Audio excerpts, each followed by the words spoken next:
কি করছো মনু? আমি আজকে ছোট্ট ছোট্ট চারা টব আমি কালার করছি। ওই ছাদের থেকে নিয়ে এসেছি।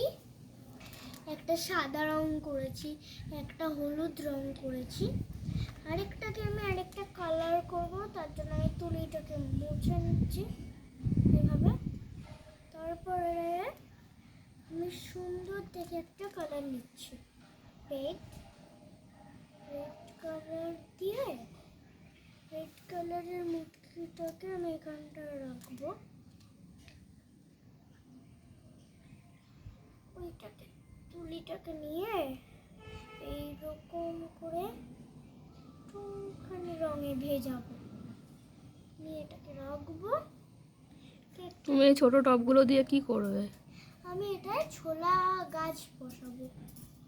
এগুলো সব মাটি মাখা ছিল, ধুয়ে দিলাম, দিয়ে ব্যাস এইটা রং করছে। এইটা দিয়ে হাতের রং মুছে কি নেবো। ভালো বলো শীতকালে রোদে বসে বসে এগুলো করা। আর সুন্দর করছে কিন্তু।